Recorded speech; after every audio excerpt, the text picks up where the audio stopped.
जय हिंद साथियों। कैसे हो आप सभी। आशा करता हूँ आप सभी बेहतरीन होंगे और शानदार होंगे।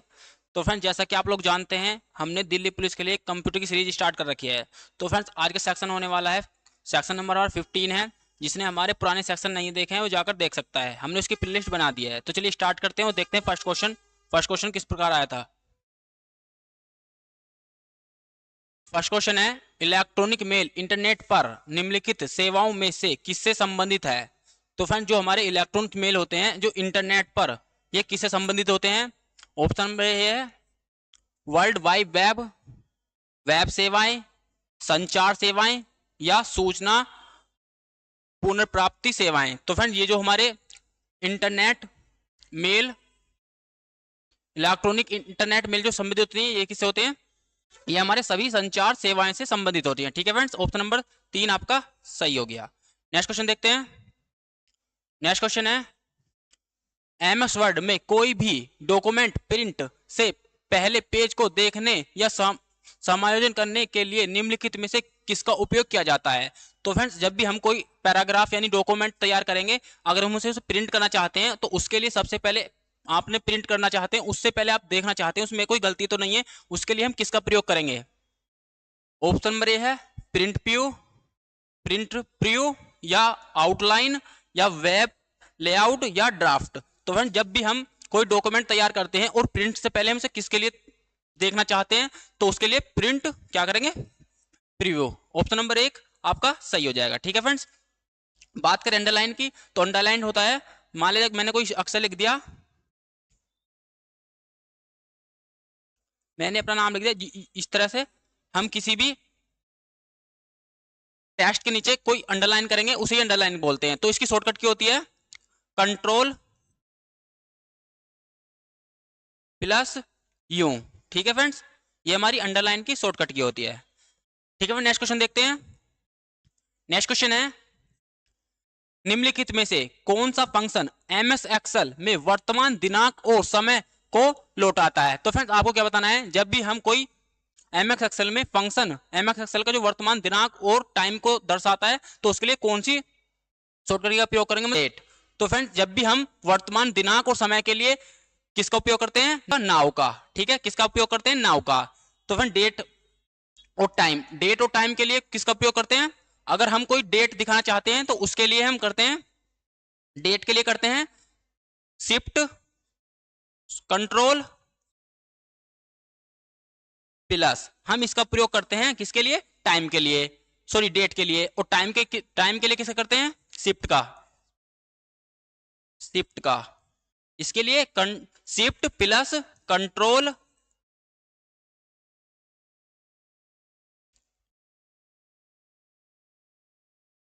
प्लस, ये किसके लिए करते हैं, ये हम करते हैं टाइम के लिए, और कंट्रोल प्लस का इस्तेमाल करते हैं डेट के लिए। ठीक है फ्रेंड्स, अगर हमें दोनों एक साथ दिखाने हैं, वर्तमान, उसमें वर्तमान तारीख और दिनांक और समय दिखाना चाहते हैं, तो उसके लिए हम नाउ का प्रयोग करेंगे। किसका प्रयोग करेंगे, नाउ का प्रयोग करेंगे। ठीक है फ्रेंड्स, नेक्स्ट क्वेश्चन देखते हैं। नेक्स्ट क्वेश्चन है, निम्नलिखित में से कौन सा इंटरनेट पर प्रत्येक वेब पेज से जुड़े विशिष्ट एड्रेस को प्रदर्शित या संदर्भित करता है। तो फ्रेंड, बताना क्या है, आप लोगों को बताना है, जो भी हम इंटरनेट पर प्रदर्शित प्रत्येक वेब पेज से जुड़े विशिष्ट एड्रेस, यानी आपको कोई वेब पेज का एड्रेस बताना है, तो उसके लिए इसमें किसके थ्रू बताएंगे। तो ऑप्शन है URL, option B FTP, option number C है एचटीटीपी, ऑप्शन नंबर डी है www। तो फ्रेंड्स, आपको क्या बताना है, जब भी हम किसी विशिष्ट पेज के बारे में जानकारी चाहते हैं, तो उसके लिए हमें यूआरएल पर जाना होगा। ठीक है फ्रेंड्स, अगर आप कोई भी जानकारी चाहते हैं वेब पेज की, तो आपको यूआरएल पर जाना होगा। ठीक है फ्रेंड्स, ये हमारे एड्रेस को प्रदर्शित करता है, यानी एड्रेस, उसका जितना भी जो भी एड्रेस है वो हमारे यूआरएल के थ्रू माध्यम से मिल जाता है। ठीक है फ्रेंड्स, अब यूआरएल की फुल फॉर्म की बात करते हैं। तो यूआरएल की फुल फॉर्म होती है यूनिफॉर्म रिसोर्स लोकेटर। ठीक है फ्रेंड्स, क्या होती है, यूनिफॉर्म रिसोर्स लोकेटर। और एफटीपी की बात करें, फाइल ट्रांसफर प्रोटोकॉल। और एचटीटीपी की बात करें तो हाइपर टेक्स्ट ट्रांसफर प्रोटोकॉल। और डब्ल्यूडब्ल्यू की बात करें, वर्ल्ड वाइड वेब। तो इसकी फुल फॉर्म होती है वर्ल्ड वाइड वेब। ठीक है फ्रेंड्स, नेक्स्ट क्वेश्चन देखते हैं। नेक्स्ट क्वेश्चन है, क्वेश्चन नंबर 5 है, निम्नलिखित में से टेक्स्ट फॉर्मेट के संदर्भ में इटैलिक विकल्प एमएक्स वर्ड में किस श्रेणी का है? तो आपको क्या बताना है, जो हमारा इटैलिक जो विकल्प है एमएक्स वर्ड में किस श्रेणी के अंदर आता है, यानी किस विकल्प के अंदर आता है। तो ऑप्शन नंबर है इनफैक्ट्स, साइज, फॉन्ट शैली या फॉन्ट फेस। तो क्या बताना है आपको, जो भी हमारा इटैलिक विकल्प है ये किसके उसमें संदर्भ में आता है, ये आता है हमारा फॉन्ट शैली में। ठीक है फ्रेंड्स, फॉन्ट शैली में जो हमारा इटैलिक फॉन्ट शैली में आता है। और एक होता है बोल्ड, एक बोल्ड होता है, बोल्ड भी इसमें आता है। ठीक है फ्रेंड्स, बोल्ड, इटैलिक और क्या आता है इसमें, स्ट्राइक थ्रू भी इसमें आता है फॉन्ट शैली में। स्ट्राइक थ्रू का मतलब होता है, स्ट्राइक थ्रू का मतलब होता है जैसे कोई मान लीजिए मैंने कुछ लिख दिया राम, तो इसके जो बीचों बीच लाइन जाती है इसे हम स्ट्राइक थ्रू बोलते हैं। ठीक है फ्रेंड्स, तो फ्रेंड नेक्स्ट क्वेश्चन देखते हैं।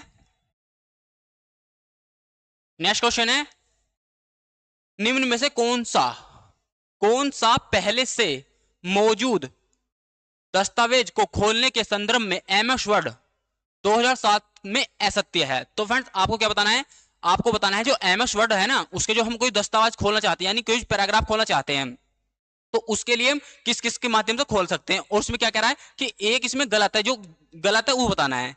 तो फ्रेंड जब हम किसी मौजूद दस्तावेज को खोल लेंगे उसके लिए हम ऑफिस बटन ओपन करेंगे। ऑप्शन नंबर क्या कह रहा है, ऑफिस बटन ओपन करेंगे। दूसरा ऑप्शन है मौजूद वर्ड डॉक्यूमेंट खोलने के लिए शॉर्टकट की कंट्रोल+O क्या करेंगे, कंट्रोल+O, ये भी ओपन के लिए है, ये भी ठीक है और ये भी ठीक है। ठीक है फ्रेंड्स, ओपन पर क्लिक करने के बाद विंडो ओपन होने से फाइल पर डबल क्लिक करेंगे। तो फ्रेंड्स ये भी हमारा सही है, ये भी दस्तावेज को खोलने में काम आता है। ठीक है, तो हम बचा क्या, ऑप्शन नंबर डी, ये हमारा गलत है। ठीक है फ्रेंड्स, यही हमारा आंसर होएगा। ठीक है, ये क्या कह रहा है, मौजूद वर्ड डॉक्यूमेंट को खोलने के लिए शॉर्टकट की का कंट्रोल+M। तो फ्रेंड्स कंट्रोल+M का क्या मतलब होता है, कंट्रोल+M का मतलब होता है पैराग्राफ को इंडेंट करने के लिए, क्या, पैराग्राफ को इंडेंट करने के लिए। ठीक है फ्रेंड्स, ये हमारा दस्तावेज को खोलने के काम नहीं आता। ठीक है फ्रेंड्स, ये सिर्फ पैराग्राफ को इंडेंट करने के लिए आता है। इसका राइट आंसर क्या है, ऑप्शन नंबर 4। ठीक है, तो फ्रेंड नेक्स्ट क्वेश्चन देखते हैं। क्वेश्चन नंबर 7 है, एमएक्स एक्सेल में सेल से डेटा काटने के लिए निम्नलिखित में से कौन सी शॉर्टकट की या कुंजी का उपयोग किया जाएगा? तो आपको क्या बताना है, जब हम कोई टेक्स्ट लिख दिया अगर उसे काटना चाहते हैं उसके लिए हम कौन सी शॉर्टकट की का प्रयोग करेंगे? तो ऑप्शन नंबर ए है कंट्रोल+C, कंट्रोल+Z, कंट्रोल+X, कंट्रोल+V। तो फ्रेंड जब भी हम कोई टेक्स्ट को करना चाहते हैं, कट करना चाहते हैं, जैसे मान लीजिए मैं लिख देता हूं, यहाँ पर अपना नाम लिखता हूं,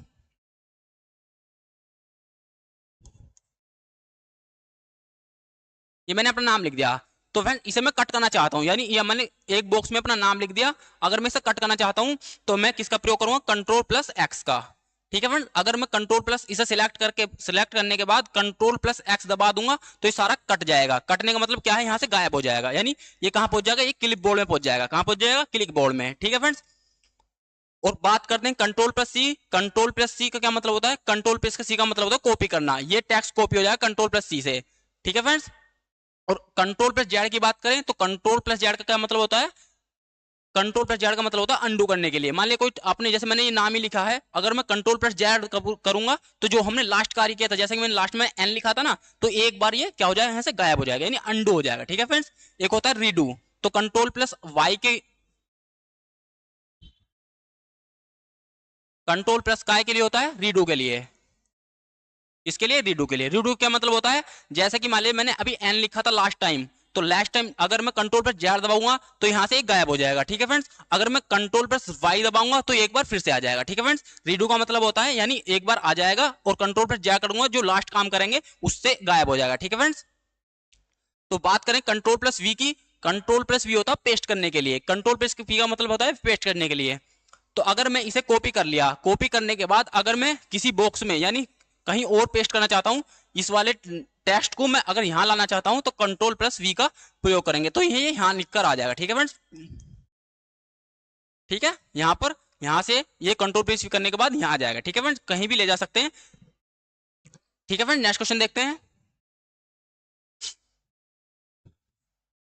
नेक्स्ट क्वेश्चन है, क्वेश्चन नंबर 8 है, निम्नलिखित में से कौन सा एमएक्स एक्सेल के वर्तमान चयनित सक्रिय सेल का पता दिखाता है। तो आपको क्या बताना है, जब हम कोई सेल में काम कर रहे हैं तो उसका जो पता है, मतलब कि वो कहां दिखाएगा कि हम कौन से सेल में काम कर रहे हैं, तो इसका आपको बताना है कि कौन सा ऑप्शन सही है। वो ऑप्शन नंबर 1 है column heading, name box, formula bar या रो हेडिंग।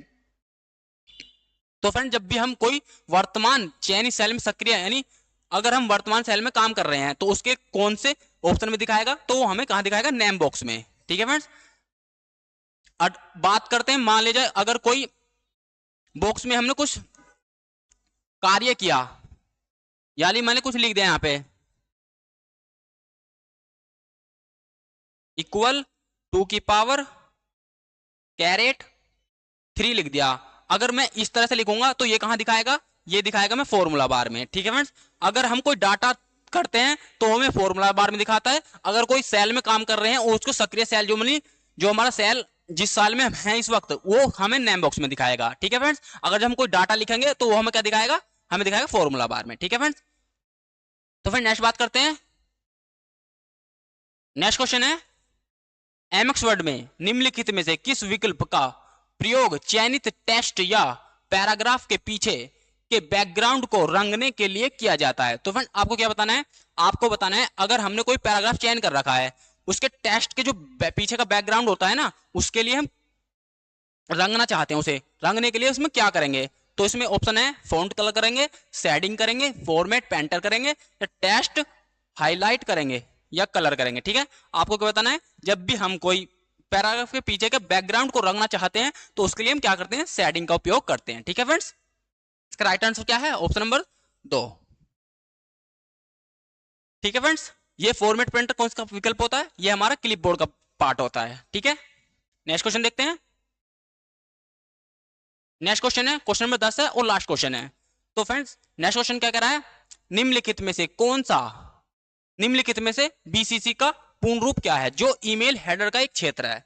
तो आपको क्या बताना है, आपको बताना है बीसीसी की फुल फॉर्म। तो बीसीसी की फुल फॉर्म बताने के लिए आपको क्या करना है, आपको 4 ऑप्शन ध्यान से पढ़ने हैं और आपको जो भी आंसर लगे कमेंट सेक्शन में जरूर बताना है। तो ऑप्शन नंबर ए है basic carbon copy, blind carbon copy, basic common copy, blind common copy. तो फ्रेंड, इसका राइट आंसर क्या है, ब्लाइंड कार्बन कॉपी। ठीक है फ्रेंड, ये हमारी बीसीसी होती है, इसे हम ब्लाइंड कार्बन कॉपी बोलते हैं।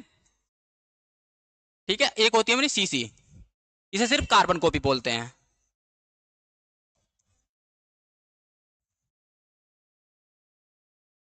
ठीक है, सीसी का मतलब कार्बन कॉपी होता है और बीसीसी का मतलब ब्लाइंड कार्बन कॉपी होता है। ठीक है फ्रेंड्स,